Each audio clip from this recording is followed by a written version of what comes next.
کارگل کے جوانوں کو میرا سلام۔ کارگل کے اگلے ہیرو سے آپ کی ملاقات کرواتا ہوں، استقبال کیجئے نائک گل خاندان۔ کارگل میں آپ موجود تھے؟ جی خوب لڑے؟ جی ہمت، جواں مردی، شجاعت، بہادری سے؟ بالکل۔ کیا تجربہ رہا؟ تجربہ میرا بہت اچھا رہا۔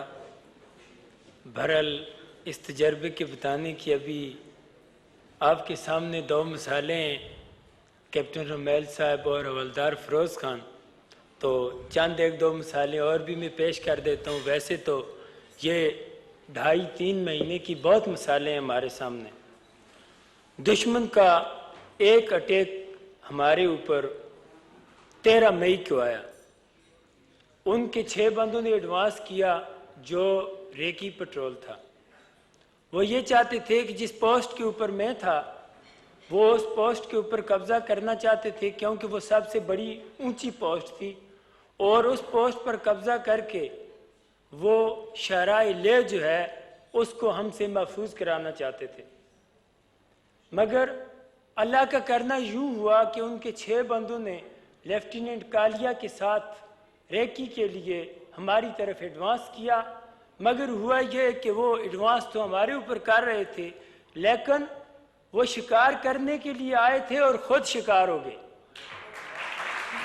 ہوا ایسے کہ ہم نے جب ان کی اطلاع کیپٹن علی اختر صاحب کو دی تو انہوں نے کہا کہ کوئی بات نہیں ہے، انہیں نزدیک تھوڑا آنے دیجئے، کیونکہ وہ آلریڈی لائن آف کنٹرول تو کراس کر چکے تھے اور وہ ہماری پوسٹ کے اوپر قبضہ کرنا چاہتے تھے۔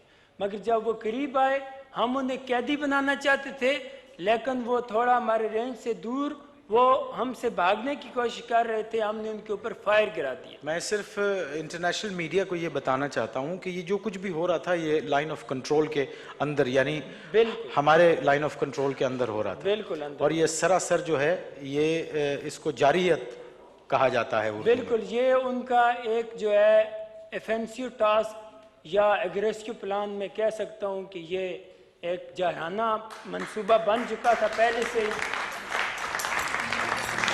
مگر انہیں منہ کی کھانی پڑی۔ اسی طرح ہم نے انہیں آوازیں بھی ماری کہ بھائی اپنی یہ 6 لاشیں واپس لے جائیں، لیکن انہوں نے، ان کے اندر اتنا حوصلہ اور اتنی جرأت نہیں تھی کہ وہ آ کر اپنی لاشیں واپس لے جاتے۔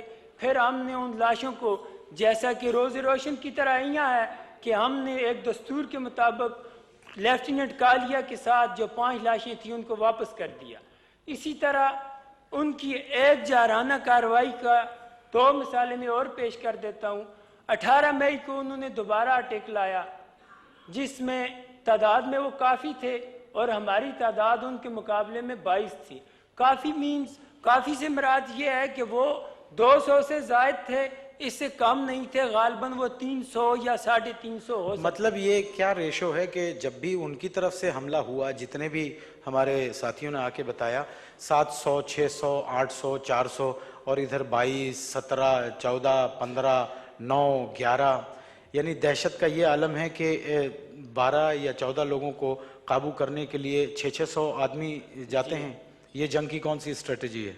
جی یہ تو بالکل جارحانہ کارروائی ہے، اسی لیے میں آپ سے یہ آپ کے سامنے میں یہ وضاحت سے بتانا چاہتا ہوں کہ ہمارے 22 جوان تھے اور وہ کم از کم 300 یا اس سے بھی اباؤ تھے۔